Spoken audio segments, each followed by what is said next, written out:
Voxxed stays Bucharest in the 6th largest capital city in Europe with Mark, who's talking today about Spring Data. There's a lot of excitement coming up with Spring, or maybe it's just on my side, with the big kind of Spring 5 release, and Spring Data very much depends on that. Yes, hi Katrin, I'm really glad to be here with you. And you're right, there's a little bit of excitement going on with Spring 5, because with Spring 5 we are lifting the baseline to Java 8. We are moving forward in terms of compatibility with Java 9. Jigsaw is a topic. We have a huge topic around HTTP 2. And perhaps the most exciting topic for me is going reactive. And that's the talk I am going to give. I'm talking about going reactive with Spring Data. So our understanding of reactive is to maximize resource usage.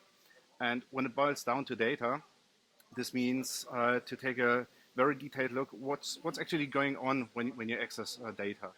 See, if you stick to today's programming models, they tend to make some assumptions about resource usage. And in particular, this might be something like a web application. A request comes into the application, it goes through all your service layers, and then you request data at some point. And you're doing this by having exclusive thread usage, which means this thread is blocked by your application. And if you take a deeper look at what happens after the data access, well, it's going on the network, the remote site is processing it.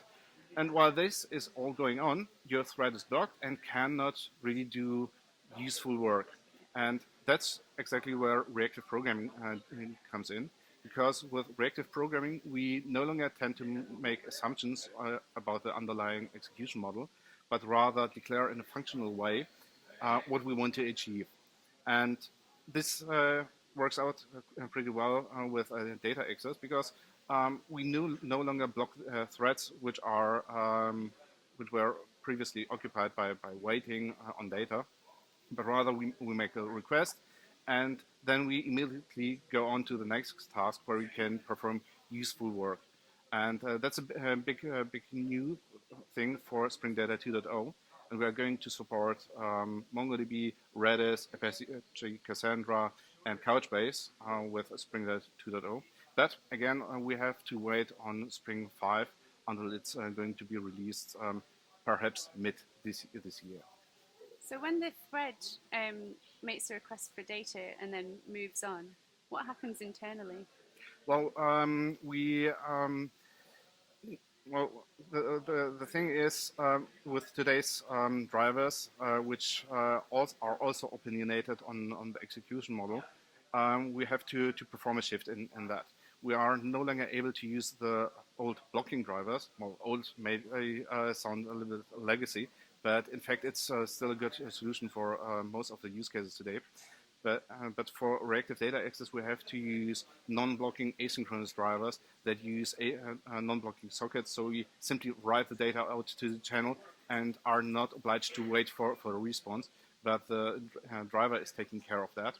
And to be honest, most of the drivers we're using are based on Netty, which is an excellent event-driven communication framework. And as soon as the database responds, we pick up that response, and at the next slot we are able to process it. We push the data response back through the application and process it inside the application. Is there any thread management that people have to do? Well, you can, if you care a lot about that, and if you go down the reactive route, then you have to take a very detailed look on the thread rules and the resources you are going to use. But in the case you are just starting off with that, you do not have to worry about that, because every driver comes with a default configuration, which is pretty okay for 80% of the use cases. And if you start tuning it to your environment, you have to take a very detailed look on that. What are you looking forward to the most in Spring Data 2.0? Well, reactive is a huge topic. Besides of that, we are going to adopt the compatibility with Java 8, which means that we are already able to use then data types like the stream data type on our public APIs. For Spring Data repositories, we support that for quite a while because we can rely on user-defined interfaces, which are not baked into our own code base. And with Spring Data 2.0, we can use streams on a template API. We can finally make things really nice. We can work with optionals, take advantage of the functional approach in Java 8. And we are going also to clean up a couple of things we found to be useful with this release, because that's a 2.0 release where we will break certainly a couple of things. So that's also some housekeeping tasks for us. Sounds good. It is really a lot of fun, and every day we are progressing with the community towards improvements, getting better, getting feedback on particular things, and it's really fun to see the whole evolution.